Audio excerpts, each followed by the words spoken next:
भोपाल में कार्यकर्ताओं को संबोधित करते हुए पीएम ने ट्रिपल तलाक का भी मुद्दा उठाया।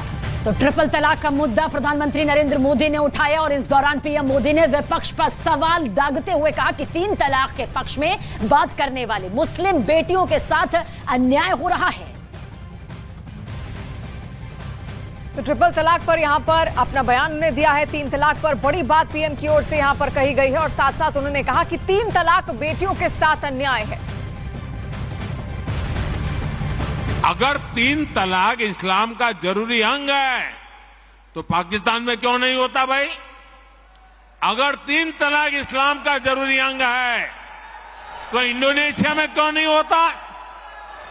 अगर 3 तलाक इस्लाम का जरूरी अंग है तो कतर, जॉर्डन, सीरिया, बांग्लादेश, ये तो सारे मुस्लिम बस्ती वाले देश हैं, वहां पर उनको बंद क्यों कर दिया?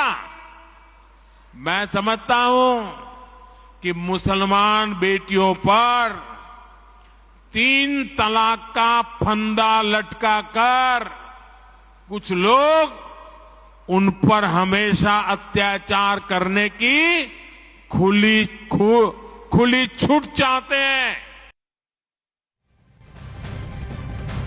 तो प्रधानमंत्री नरेंद्र मोदी ने भ्रष्टाचार के मुद्दे पर भी विपक्ष को कटघरे में खड़ा किया और जमकर विपक्ष पर बरसते नजर आए। उन्होंने लालू यादव की पार्टी आरजेडी का भी जिक्र किया और आरजेडी का नाम लेकर उनके घोटाले का जिक्र किया गया। आरजेडी हजारों करोड़ के घोटाले का आरोप है। चारा घोटाला, अलकतरा घोटाला, पशुपालन शेड घोटाला, बाढ़ राहत घोटाला। आरजेडी के घोटालों की इतनी लंबी सूची है, अदालतें भी थक गई, एक के बाद एक सजा घोषित करती चली जा रही है। और कार्यकर्ताओं को संबोधित करते हुए पीएम मोदी ने साफ कर दिया कि घोटालेबाजों को बख्शा नहीं जाएगा। इसकी पीएम ने गारंटी भी दी है, वो बयान भी सुनाया। आपके बीच में से पल करके बड़ा हुआ हूं, आपसे साथ काम करते करते आपने मुझे यहां पहुंचाया है, तो आज मैं भी एक गारंटी देना चाहता हूं। दे दो, दे दो, दे दो। अगर उनकी घोटाले की गारंटी है तो मोदी की भी एक गारंटी है।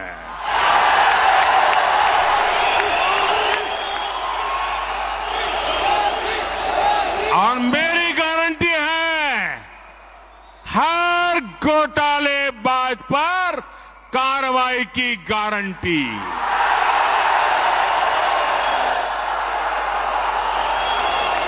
हर चोर लुटेरे पर कार्रवाई की गारंटी।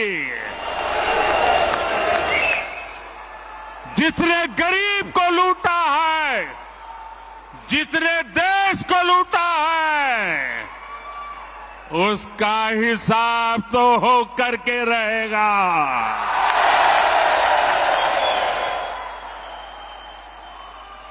आज जब कानून का डंडा चल रहा है, जब जेल की सलाखें सामने दिख रही है, तब जाकर के ये जुगलबंदी हो रही है। भोपाल में पीएम नरेंद्र मोदी के बयान पर विपक्ष ने तीखी प्रतिक्रिया दी है। दरअसल कांग्रेस, समाजवादी पार्टी और आम आदमी पार्टी ने प्रधानमंत्री नरेंद्र मोदी के बयान का सख्त विरोध किया। उनको याद दिलाएंगे 1977 में, 1989 में और कई बार भारतीय जनता पार्टी भी तमाम विपक्षों के साथ कांग्रेस को हराने के लिए, परास्त करने के लिए साथ आई थी। और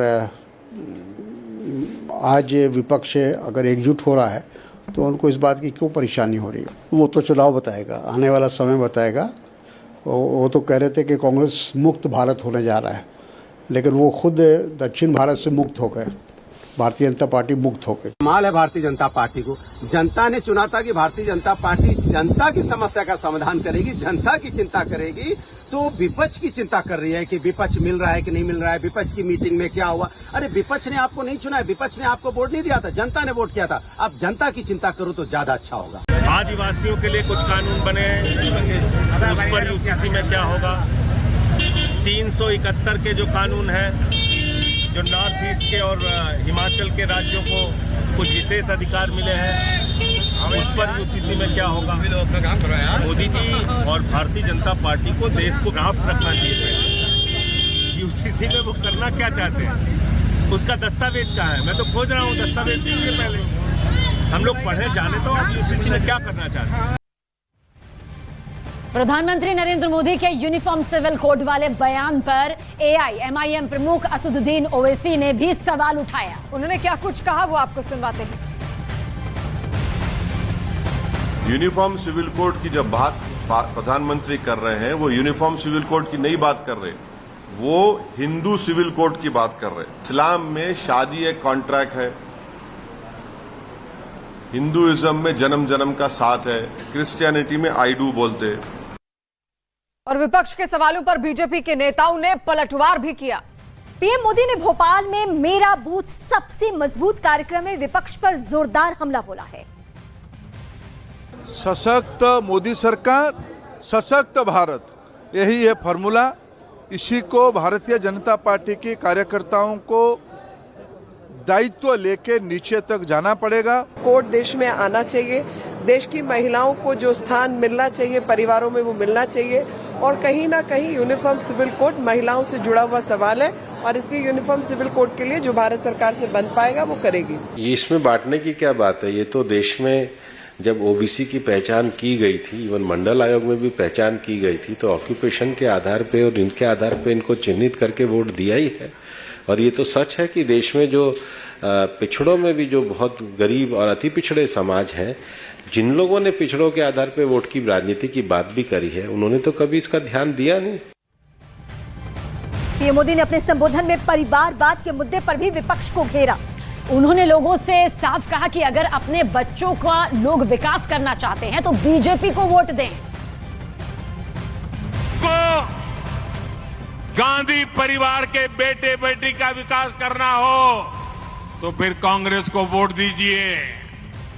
आपको मुलायम सिंह जी के बेटे का भला करना है तो फिर समाजवादी पार्टी को वोट दीजिए।